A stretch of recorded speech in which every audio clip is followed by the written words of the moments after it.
Hace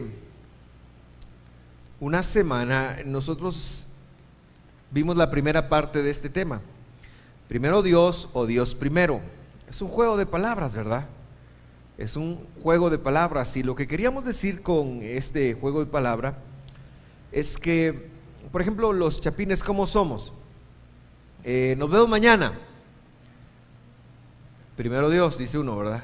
Uno no sabe, a veces uno no sabe, uno tiene la intención de ir, pero uno no sabe si, por ejemplo, algo puede pasar, algún bloqueo, ese tipo de cosas que no controla uno. Entonces, cuando uno dice primero Dios, pues uno de alguna manera está no tan claro, por así decirlo, de que eso se pueda dar. Pero cuando hablamos de Dios primero, entonces estábamos hablando de nuestras prioridades, las prioridades que como persona nosotros tenemos. Y entendíamos la semana pasada de que Dios no va a compartir su lugar, el lugar de Él, en nuestro corazón con alguien más, incluyendo si ese alguien más especialmente si ese alguien más es mi propia voluntad. En síntesis, el tema era ponerlo a Él primero. Dios es primero en todas las cosas, y aprender a interpretar y respetar cómo Él conduce el mundo, porque Él conduce el mundo. Hay muchas religiones, incluso algunas cristianas, que dicen o que hacen pensar que Dios no conduce el mundo, que nos podrían hacer dudar, y muchos dicen no, es que el diablo aquí, el diablo allá. Y yo entiendo que el diablo tiene un papel y él lo hace muy bien, él es opositor de nosotros, pero eso no quiere decir que él tenga alguna injerencia en conducir el mundo. Dios está conduciendo al mundo. Esa es una verdad que la Biblia enseña desde el versículo primero de la Biblia, cuando dice: en el principio creó Dios los cielos y la tierra. Es una gran verdad. Entonces, Dios sigue conduciendo el mundo, Dios sigue gobernando el mundo, a pesar de que todos los que estamos acá y todos los seres tenemos la capacidad de decidir con respecto de si obedeceremos su voz o no. Dios sigue conduciendo al mundo. Hoy, pues vamos a empezar en una historia. Cuando usted lee el Nuevo Testamento, usted se va a dar cuenta que hay dos predicadores principales en el Nuevo Testamento. A ver, ¿quiénes son los dos predicadores principales en el Nuevo Testamento? Ayúdenme. Los que más mensajes tienen en el Nuevo Testamento. Pablo es uno, muy bien, Pablo es uno. Pablo predicaba, Pablo lanzaba, Pablo enseñaba, y Pablo era un experto en cuestiones legales, y a eso se dedica. ¿Y quién es el otro? Jesús. Muy bien. ¿Cómo enseñaba Jesús? Jesús no se ponía a disertar, por ejemplo, les voy a explicar este versículo. ¿Cómo enseñaba Jesús? Por historias, por parábolas. Y hubo muchas parábolas y hubo muchas razones por las cuales Él enseñó de esta manera. Hoy vamos a ver una parábola para identificar esta segunda parte de Dios es primero. Ok, vamos a empezar en Mateo capítulo 20 y versículo 1. Mateo 21.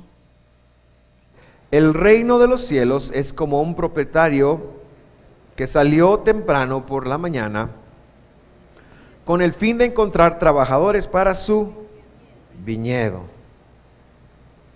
Reino de los cielos, piense por un momento qué es lo que está haciendo Jesús. Está comparando el reino de los cielos a una persona que tenía tierra, bastante tierra.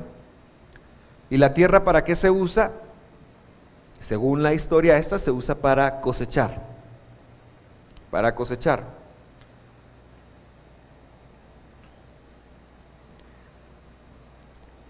Y entonces él, este viñedo, lo quería trabajar y sale a buscar trabajadores.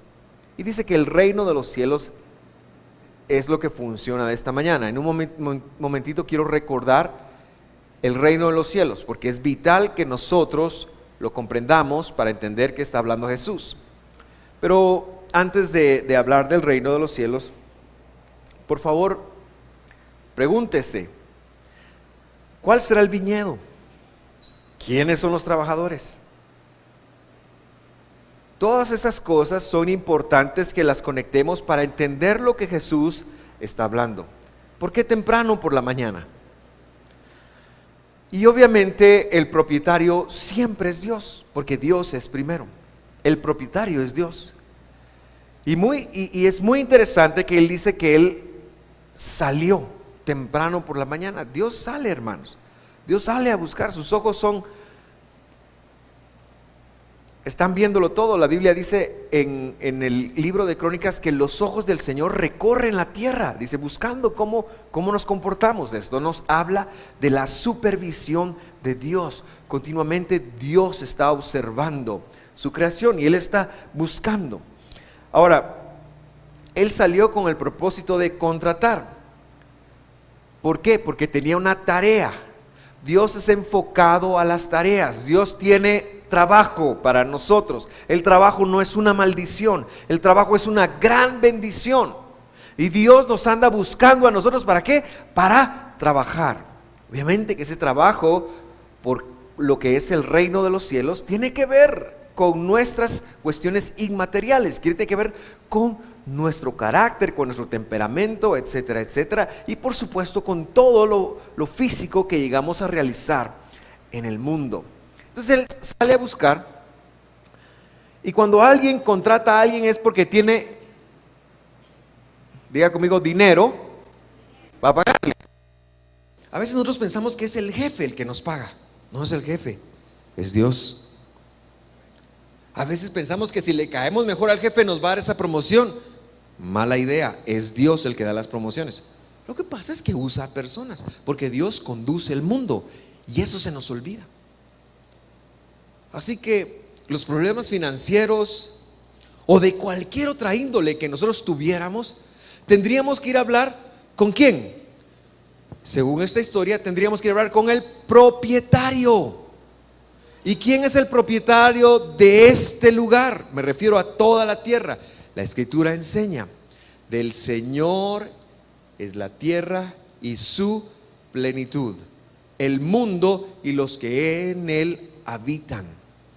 Si tenemos mucha idolatría pensando nosotros que hay otros dueños o que hay otras personas que tienen control de algo, Dios sigue teniendo el control de todo y Dios sigue moviendo los hilos. Así que Él va a trabajar, Él va a buscar trabajadores y encuentra uno por ahí por las 6 de la mañana y le dice: papito, ¿cómo está la cosa? ¿Quiere trabajar? Dios te va a preguntar eso. Tenemos que empezar por ahí. ¿Quieres trabajar? Esa es una pregunta que Dios está haciendo. Algunos dirán: no, yo no quiero trabajar, yo lo que quiero es descansar. Y pensarán que trabajar para Dios es servir en la iglesia, y ese es un aspecto. Pero lo que se nos ha olvidado es que nosotros servimos a Dios aquí y fuera de acá. En todo lo que hacemos estamos trabajando para Dios. Dios es el jefe, Él es el que paga. Y eso, cuando ya estamos en el mundo que podemos tocar y palpar, se nos olvida. Pero Dios anda buscando trabajadores. Así que más le vale a usted que usted tome esa responsabilidad y usted puede decir: yo quiero trabajar. A partir de hoy yo quiero trabajar. ¿Por qué? Porque la Biblia misma enseña que el trabajador merece un salario. ¿Por qué? Porque Dios tiene suficiente para darnos. Así que se encuentra uno a las 6 de la mañana y le dice: ¿quieres trabajar? Él le dice: sí. ¿Cuánto? Un pago de un día, que en la historia de aquí es un denario. Diga conmigo: un denario. Muy bien, el denario es muy importante. Al final de la prédica vamos a ver qué significa. Luego sale a las 9 de la mañana y se encuentra a otros en una plaza y ve: wow, ¿y ustedes quieren trabajar? Queremos trabajar, vengan para acá. y se los lleva a trabajar con él. Y luego sale a las 5 de la tarde, y a las 5 de la tarde se encuentra a otros ahí sin hacer nada y les dice: ¿quieren trabajar? Sí. ¿Cuánto? Yo les pago 1 denario. 1 denario. Y se compromete con los de las 6, con los de las 9 y con los de las 5 de la tarde a darles 1 denario. Esa es la historia, esa es la parábola que Jesús narró. Ahora, es importante que antes de conectar cuál es la paga, recordemos el tema del reino de los cielos, porque muchos erróneamente creemos que el reino de los cielos es llegar a la vida eterna. Muchos erróneamente creemos que el reino de los cielos es, cuando yo me muera, entonces no. El reino de los cielos es el mundo espiritual del cual nosotros también somos parte hoy en día, en donde Él gobierna. Es el mundo causal. Si usted tiene algo que no marcha bien en su vida, el origen de ese algo que no marcha bien es espiritual. Y tiene que componerse en un nivel espiritual, tiene que trabajarse en un nivel espiritual. Y lo que Jesús está diciendo es: yo les voy a dar la clave para transformar sus vidas. Yo les voy a dar a ustedes cómo ustedes pueden hacer para mejorar sus vidas. Porque uno piensa erróneamente: tengo problemas financieros, debe ser porque no administré bien. Probablemente, pero la solución no es administrar bien. Debe ser porque no trabajo, probablemente, pero la solución no es buscar más trabajo. Esa no es la primera solución. Tengo problemas familiares, entonces lo que necesito hacer es, qué sé yo, cualquier cosa, y tratamos de componer nuestra vida en el mundo de los efectos, pero no vamos a las causas. Nos cuesta ir a las causas porque muchas veces ni siquiera sabemos cuáles son las causas.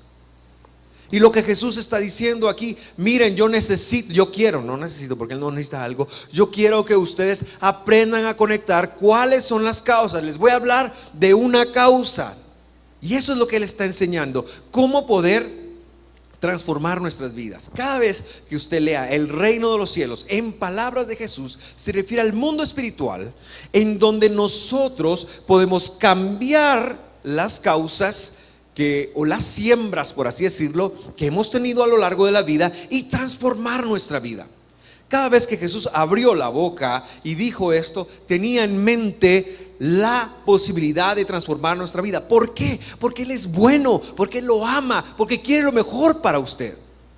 Lo que pasa es que uno se confunde, uno piensa solo en lo físico, uno piensa que va a componerlo todo sin la ayuda de Dios. No se puede componer algo sin la ayuda de Dios, por lo menos no eternamente.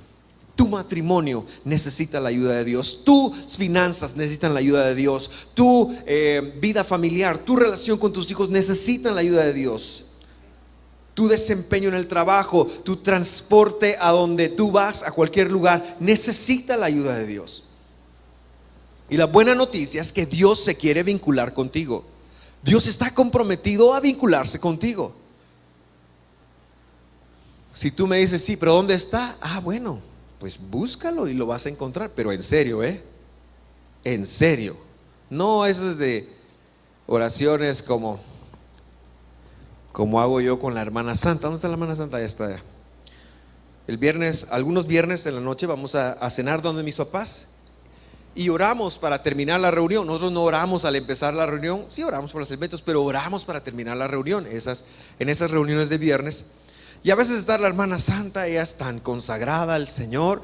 Cualquiera de ustedes haría bien en recibir una oración de parte de ella, tiene mucho de Dios. Pero a veces está la hermana Santa, sí, ella se concentra, y yo tengo un ojo abierto y veo qué está haciendo la hermana Santa. A veces le pongo un vaso enfrente y cuando ella abre los ojos se asusta.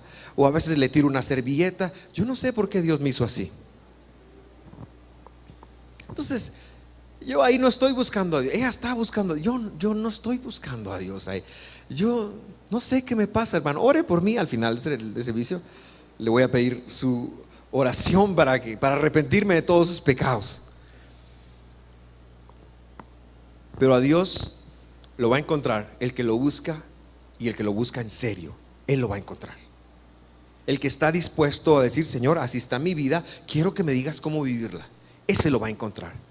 El que esté dispuesto a decir, ok, Señor, así quieres que viva, bueno, me parece un poquito complicado, pero yo lo voy a hacer, ese va a encontrar a Dios. Ese va a encontrar a Dios. Ese es el mundo causal, ese es el mundo del que está hablando. Allí es donde nosotros realmente podemos transformar la vida.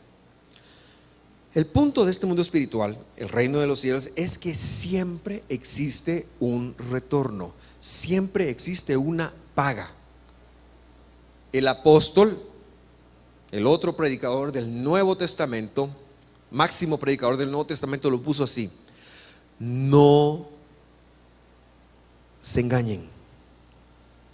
Dios, el mundo espiritual, no puede ser burlado. Todo lo que el hombre siembra, eso va a cosechar. Así es este mundo, así es donde estamos. Es un mundo de causa y efecto, y por eso Él nos está diciendo cuáles son las reglas. Bueno, regreso a la historia. Entonces ellos ya están contentos, terminan el trabajo. Los que estaban a las 5 de la tarde, cuando se ocultaba el sol en Israel, en el Israel de Jesús, ellos dejaban de trabajar. Así que si era invierno y el sol se ocultaba a las 5:30 de la tarde, que eso suele suceder en esas latitudes al norte, dejaban de trabajar a las 5:30 o a las 6. Si hubiera sido verano, el sol se ocultaba 8 o 9 de la noche. Yo viví en un lugar en donde en verano eran las 10 de la noche y todavía había sol. Y uno decía, wow. La primera vez que yo lo vi fue así como, hola, ¿verdad? Sentía uno corta la noche, porque a las 5:30 ya estaba. Así que dependiendo de qué temporada estuviera, trabajaba más o menos. Pero vamos a suponer que el sol se ocultaba a las 6:30, como es aquí en Guate. Entonces los que llegaron a las 5 de la tarde habrían trabajado 1 hora y media. ¿Y cuánto les iban a dar? Un denario. Gracias, Boris. Los que llegaron a las 9, en la historia de Lucas también se menciona unos que llegaron a las 12. Entonces estos de las 12 trabajaron 6 horas y media. Los de las 9 trabajaron, ¿cuántas horas? A ver, 9, 10, 11, 12, 1, 2, 3, 4, 5, 9 horas y media. Y los que llegaron primero trabajaron 12 horas y media. ¿Ok? Y entonces Jesús, que siempre va a retribuir, Dios siempre retribuye, los alinea y les dice, bueno, pues hagan fila. Pero por razones pedagógicas para usted y para mí, los pone del que trabajó más tarde al que trabajó más temprano. O sea, que los que llegaron a las 5 de la tarde eran los primeros en la línea, en la fila, en la cola. Y estaban ahí en la mesa. Entonces el señor estaba sentado, el propietario estaba sentado, y los de las 5 llegaron, extendieron la mano, y los que estaban atrás vieron un denario por 1 hora y media. Wow, dijeron. Empezaron a hacer matemáticas. A lo mejor este señor nos va a dar un denario por hora. Eso quiere decir que nos tocan, a nosotros que vinimos a las 6, nos tocan ¿cuántos? Nos tocan 12. Y los que llegaron a las 9 dijeron, wow, a nosotros nos tocan 9:30. Los que llegaron a las 12 dijeron, voy a salir mejor de como entré, me van a tocar 6 denarios. Los que llegaron a las 5 tomaron su paga y se fueron contentos, ¿verdad? Wow, un denario por 1 hora y media. Los que llegaron a las 12 fue así como un denario. Eso ya sonaba un poquito complicado. Los que llegaron a las 9 extienden la mano, un denario. Eso sí, ya jetudos, ¿verdad? ¿Nunca usted ha comido caldo de jeta? Pues así estaban estos de las 9 de la mañana. Pero lo más improbable, los que llegaron a las 6 de la mañana, cuando ven, les dan un denario. Esos no estaban jetudos, esos estaban de una vez trompudos. ¿Cómo es posible? ¿Cómo es posible? empiezan a hacer matemáticas humanas. Porque sabe una cosa, cuando usted se compara con alguien más, o va a perder o va a ganar. Pero es difícil salir tablas. Pero cuando usted se justifica en su mente, usted siempre va a ganar. Nadie es ni tan bueno como usted, ni tan espiritual como usted. Nadie es como usted cuando usted se justifica. Y eso es precisamente lo que vemos aquí. Estas personas se están justificando. ¿Cómo es posible que a ellos le hayan dado un denario, que trabajaron solo hora y media? El problema no era que a ellos le habían dado un denario, porque eso les habían prometido, no le estaban mintiendo. El problema era que a los otros haraganotes les habían dado lo mismo. Me recuerdo de Caín y Abel. ¿Se recuerda de Caín y Abel usted? Caín y Abel vinieron delante de Dios, presentaron una ofrenda. Bueno, Abel presentó sus diezmos, Caín presentó una medio ofrenda ahí.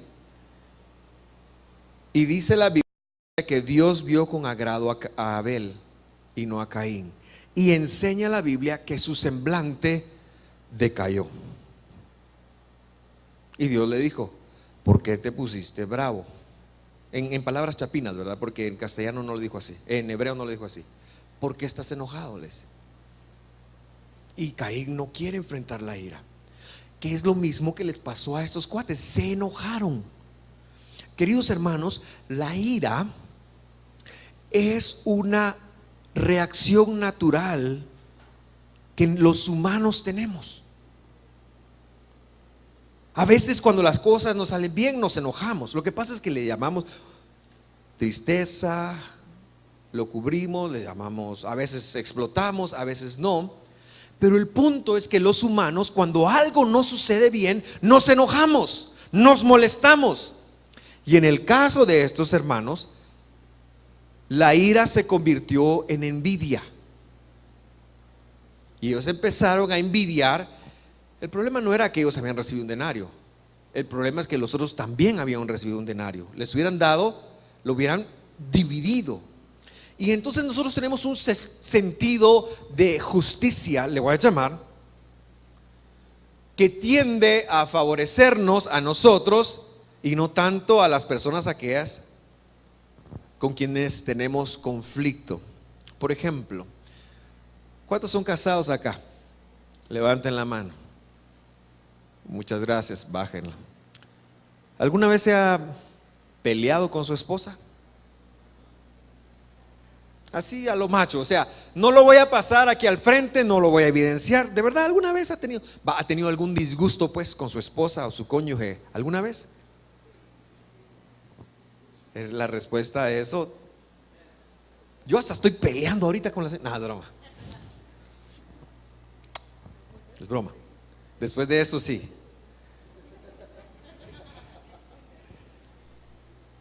¿Verdad que uno tiende a justificarse y a pensar que el error siempre estuvo en él o en ella? Y uno no quiere leer el mensaje. Y cuando usted se está justificando, ¿usted qué está buscando? ¿Está buscando la paz o está buscando tener la razón?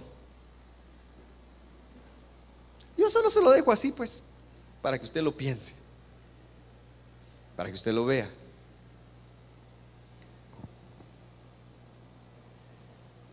El problema aquí había sido que estos estaban un poquito celosos y envidiando lo que los otros tenían. Entonces se enojaron.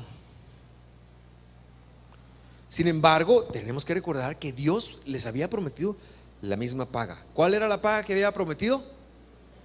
Un denario. Ok, es importante que recordemos eso. Entonces, la Biblia narra lo siguiente: cuando recibieron la paga, protestaron. Estos eran protestantes. Esos son los primeros protestantes, son estos. No son los de Martín Lutero, esos siguieron después. Estos son los primeros protestantes. Cuando recibieron la paga, protestaron contra el propietario. Cuando tienes envidia, cuando tienes una queja, cuando no te parecen las cosas, Es una ingrata forma de decirle a Dios: no estoy de acuerdo con lo que le das a mi prójimo. ¿Cómo es posible que lo bendigas a mi enemigo? ¿Cómo es posible que tú bendigas a los malos? ¿Cómo es posible que a veces pareciera que a los malos les va mejor? Pero esto solo evidencia la ingratitud, el hecho de no ser agradecidos, quejarnos. Aquí caben muchas razones. Aquellos trabajaron solo una hora. Bueno, imagínense, una hora, ya todavía fui generoso, hora y media. Solo una hora. Sin embargo, se les ha pagado lo mismo que a nosotros. Si está viendo usted que el problema no era que ellos habían recibido un denario, el problema era que los otros también lo habían recibido. Se les ha pagado lo mismo que a nosotros, que trabajamos todo el día bajo el intenso calor y encima estaba caliente. Encima fue incómodo. A veces pensamos que ser hijos de Dios, que servirle a Dios, porque no lo tenemos en primer lugar, tenemos otras motivaciones. A veces pensamos que eso es cargoso, es difícil. Oh, si yo no fuera cristiano, podría mentarle la madre a muchos que me están molestando. Le voy a dar una buena noticia: usted no necesita ser cristiano para mentarle la madre a alguien. Yo no le recomiendo que lo haga, pero usted la puede mentar, porque no es una religión este tema. A veces tenemos pensado eso, y yo entiendo el tema de tener principios y valores, pero cuando ya nosotros nos juzgamos en función de Dios mío, yo me porto bien, y al que se porta mal, ¿por qué le das más? ¿O por qué lo bendices? Estamos mal. Estamos mal. Entonces estos cuates dijeron: nosotros llevamos todo el calor, mira, todo pupuso estoy. Quiero contarle que cuando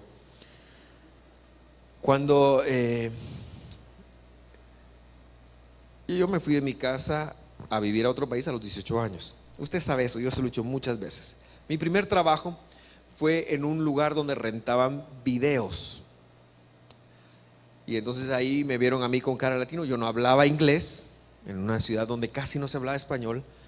Y me contrataron porque llegaban algunos mexicoamericanos, creo que les dicen chicanos o pochos, a buscar vistas, le llamaban ellos, no películas mexicanas. Y entonces yo hablaba bien el español, me ponía a leer. Entonces yo era el especialista en películas mexicanas. Si usted quiere saber algo de películas mexicanas de los 80 para abajo, hable conmigo, yo soy su tipo. Y entonces estas venían en una caja, yo me sentaba, se las leía, porque muchos no sabían leer castellano, pero les gustaban las películas, entonces yo se las leía y alquilaban. Ese fue mi primer trabajo. Un día llegó la migra. Bueno, no llegó la migra, amenazó con llegar, pero dije: yo no puedo exponer a este cuate, yo no tengo papeles para trabajar. Entonces, pero necesitaba trabajar. Fui a buscar a un ranchero que vivía como a 30 minutos o más de donde yo vivía, y él me contrató sin papeles para trabajar en el campo. Me dieron un asadón, muy interesante los asadones, distintos a los nuestros, era más delgadito, y mi trabajo era en una fila interminable de plantaciones de nabo. ¿Cuántos conocen los nabos? Por eso a mí me caen mal los nabos ahora. En una fila de nabos, mi papel era ir limpiando los nabos que le salían matitas a la par. Entonces pero el palito ese era muy corto, entonces uno tenía que ir así como, mira, me puse en nalgón ahí porque tenía que caminar así. Después se me chuparon, pero es otro tema. Hoy sí voy a tener problemas en la casa. Bueno, el punto es que mire, era todo el verano usted. Y el tipo nos quería ir a las 6 de la mañana. Y uno me puse negro, hermanos. De verdad. En ese verano llegó mi papá a verme, y cuando me vio se sorprendió. de que su nene era un hombre negro. ¿Qué tú quieres, chico?, le dije yo cuando lo vi. Y yo recuerdo, hermanos, y a las 10 de la mañana, cuando sonaba una alarma, era, ¡hala, qué rico! Uno iba a buscar una sombra. ¿Qué sombra iba a haber? Había que caminar, pero uno la buscaba con tal de tomar agüita. Era complicado, de verdad. Nosotros los granjeros, los que hemos trabajado la tierra, yo sé, ¿verdad que sí, Francisco? La cosa no es fácil. Así que el trabajo en la viña del Señor es duro. El trabajo de servir al Señor no es para cobardes, es para personas que le van a entrar con ganas. Pero la paga es muy buena, hermano. No hay mejor cosa que servir a Dios. Estos cuates están un poquito desenfocados, porque dicen, ¿cómo es posible que yo lleve todo este problema? Yo te serví, yo iba a la iglesia, estaba temprano, yo era el que dirigía la alabanza, yo era el que esto, yo era el que... Y yo veo que estos atarantados que no sirven tan bien, les va mejor que a mí. ¿Nunca ha pensado usted cómo quisiera yo tener el sueldo de narco sin ser narco? Ah, ¿verdad que sí lo han pensado?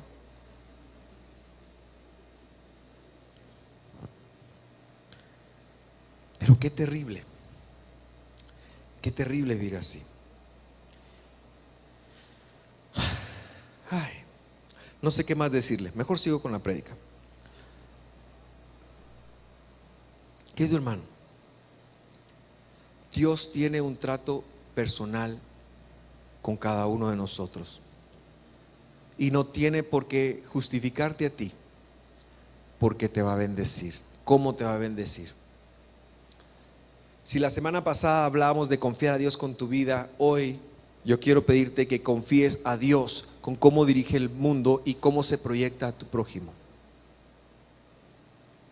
La historia termina muy interesante y estoy casi terminando, pero yo quiero que usted, no lo escribí, pero creo que es importante leerlo. Abra su Biblia en Mateo capítulo 20.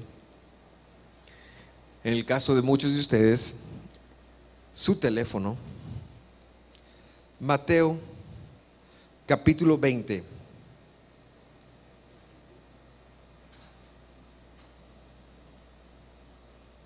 Y lo vamos a leer. Vamos a ver qué le dijo el propietario.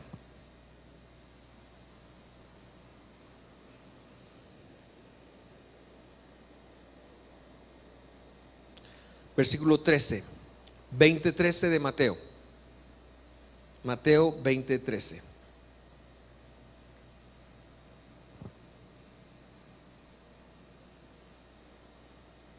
Y él respondiendo, este es Dios respondiendo, dijo a uno de ellos: querido hermano, amigo, no te hago ningún agravio. ¿No te concertaste conmigo por un denario? Y cuando usted escuche que es un denario, usted va a decir, ah, bueno, porque todavía no le he dicho que es un denario. Pero lo que yo te quiero decir es que Dios no te va a dar justificaciones a ti de cómo trata a los demás, porque su trato es individual.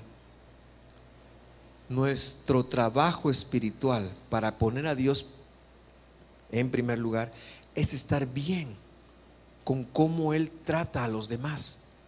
Ni siquiera al cónyuge. Uno quiere que al cónyuge le vaya bien, por supuesto. Pero cuando no se porta bien el cónyuge, según uno quiere que Dios lo parta, ¿sí o no? ¿Por qué se ríe? Es verdad. Nunca ha orado usted, Dios mío, yo sí necesito que tengas una charla con mi esposa, Padre, porque a mí, pues tal vez usted dice, no he orado así, pero lo pensó, lo mismo, es lo mismo. ¿Usted cree que Dios no lee su mente, su corazón? Por supuesto, le cuenta como oración también. Ni siquiera al cónyuge, hermanos. El trato de Dios es individual y Él sabe por qué Él está tratando a los demás como está tratando. Hay algunos que los está engordando nada más, pero sabe que el sábado matan coche, ¿no? Va, ahí déjelo mejor. ¿No te concertaste conmigo por un denario? Toma lo tuyo y vete. Fíjese pues, cuando yo me ando fijando en los demás, yo pierdo conexión con Dios, porque Dios me va a decir: toma lo tuyo y apártate. No tengo que estarme fijando en los demás, tengo que aprender a confiar en Dios. Toma. Qué difícil es perder conexión con Dios. No me toca a mí componer el mundo, no me toca a mí componer a las personas. Eso le toca a Dios. A mí me toca bendecirlos, me toca actuar la palabra, pero yo no puedo componer a nadie, ni siquiera a mi esposa. Porque si yo la pudiera componer, acabaría descompuesta. Porque yo no soy Dios, Dios es primero. Yo no la puedo componer, no tengo las herramientas. Pero eso sí, no quiere decir que no me gustaría hacerlo. Me gustaría que fuera así, así, así.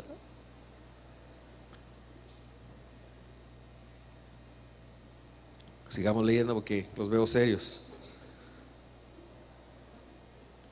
Toma lo que es tuyo y vete.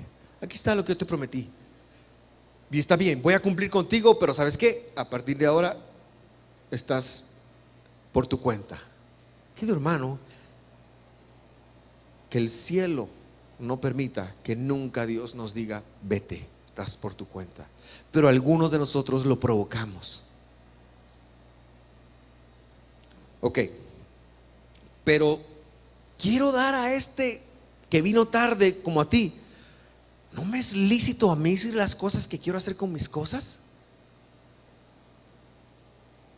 Me impresionó el verso 15. ¿No me es lícito a mí hacer lo que yo quiero con mis cosas? No quiere. Dios puede hacer lo que Él quiera.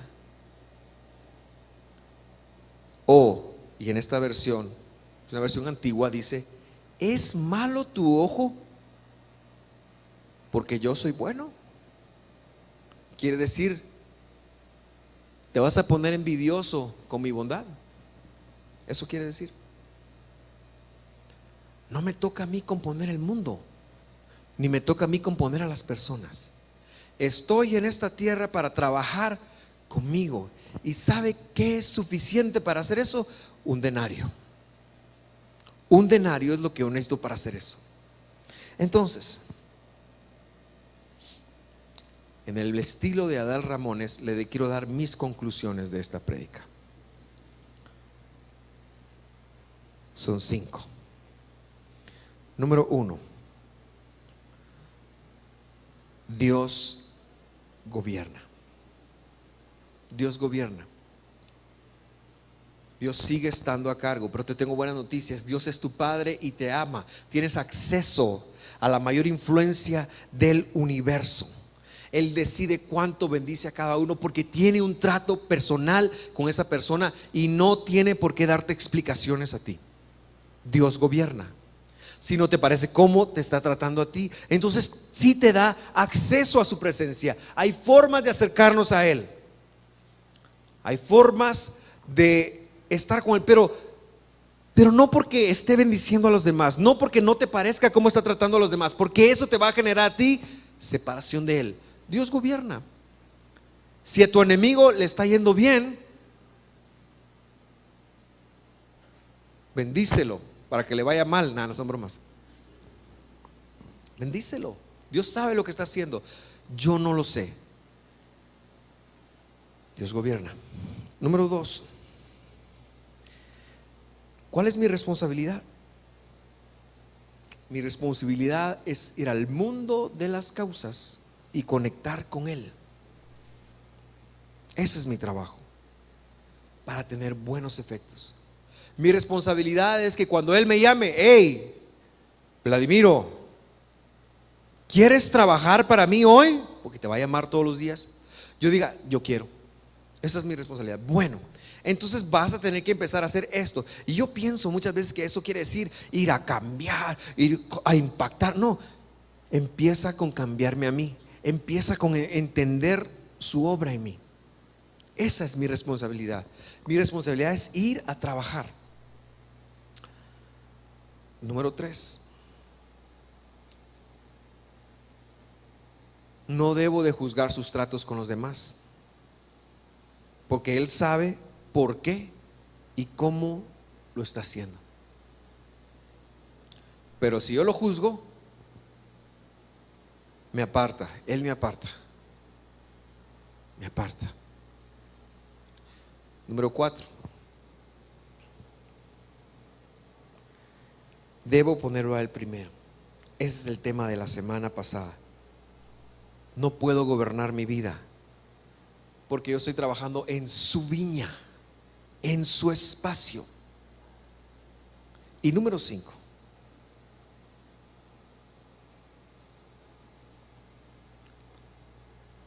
Lo que Él me prometió es un denario. ¿Qué era un denario?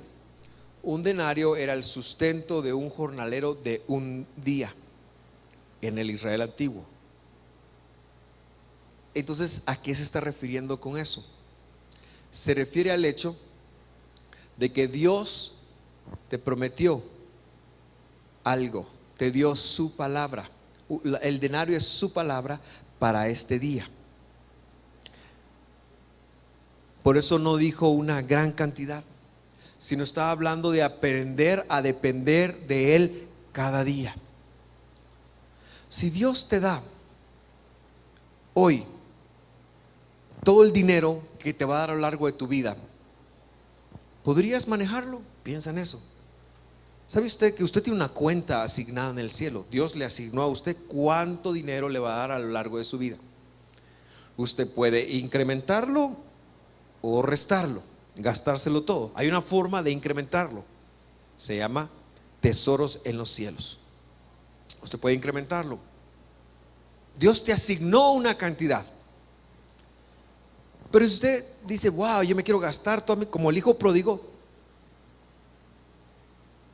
¿de qué va a vivir después? Complicado. Entonces debemos de aprender a vivir de Dios y de sus promesas cada día. Cada día. Dios tiene una palabra, Dios tiene una promesa para hoy. No es para mañana, es para hoy. Es para tu sustento, es para tu felicidad, es para tu vida. Dios tiene una promesa buena porque te ama. Eres amado de Dios, eres amada de Dios, y Dios está vinculado contigo y tiene una promesa y quiere hacerla llegar efectiva a tu vida. Pero debes trabajar para Él. Debes trabajar para Él. Tu motivación al hacer las cosas allá afuera, en ir al trabajo, en tratar a tu familia, debe ser porque tú le sirves a Él. Y por supuesto debes de hacer tu trabajo personal, individual, contigo, en acercarte a Él. Eso te lo va a pagar Él. Él no se va a quedar con nada. Y el sustento, lo que necesitas para hoy, va a llegar. Lo que pasa es que viene en forma de promesas. Esa es su promesa. Esa es su promesa. Esa es su promesa. Lo que quiere decir que un denario representa nuestro sustento, nuestra salud, nuestra felicidad en las relaciones que compartimos, nuestro manejo del tiempo y, por supuesto, llegar a la vida eterna. Llegar a la vida eterna. Cierro diciendo esto. No sé cómo veas tú la vida, pero el hecho de ser personas sensitivas, que pensamos que la realidad es aquello que palpamos, aquello que vemos, en mi caso, medio vemos.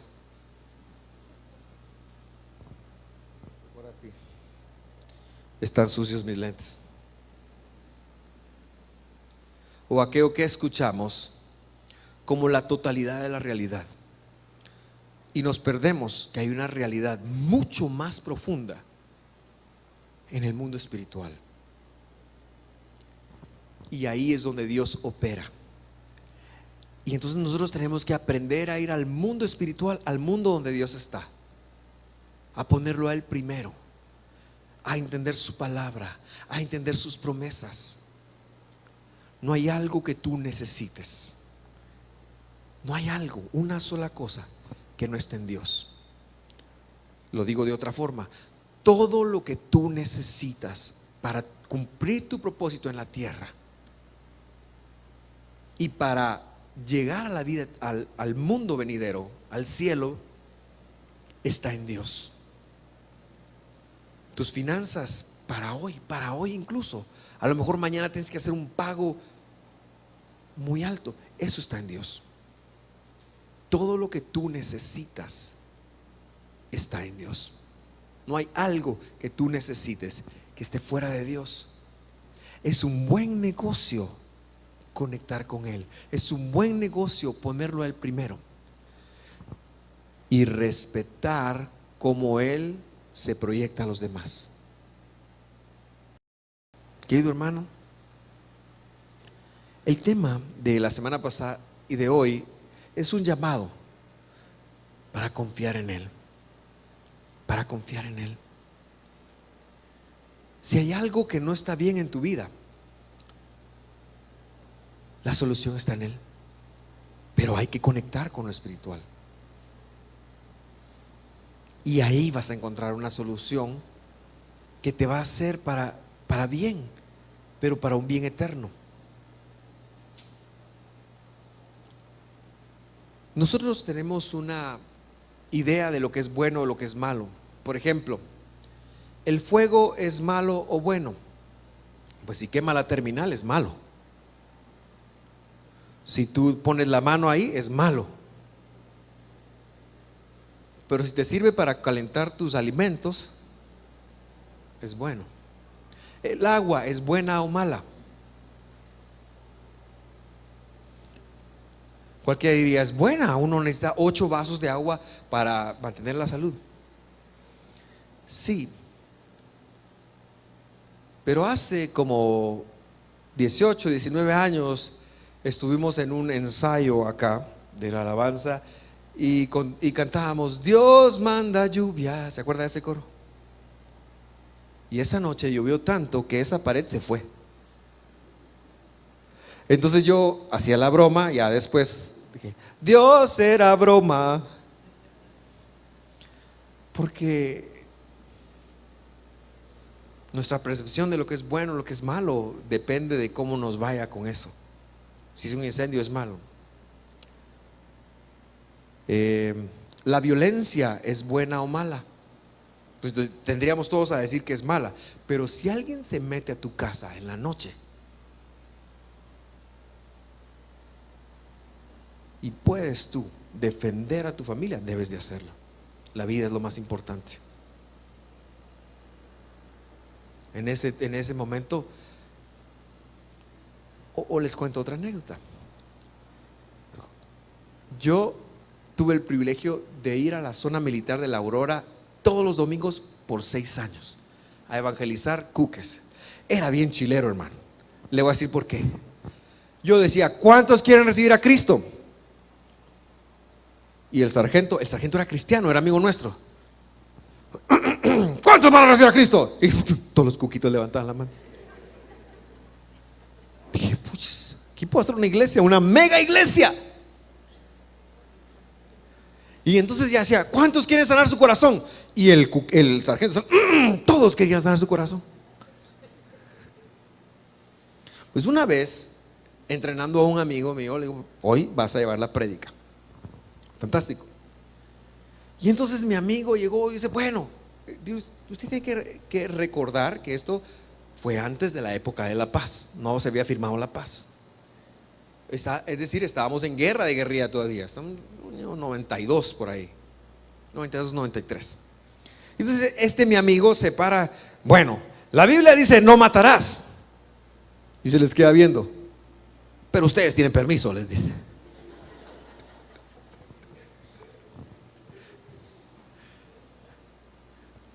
Entonces, querido hermano, todo obra para bien Si tú amas a Dios, tienes que aprender a confiar en Él.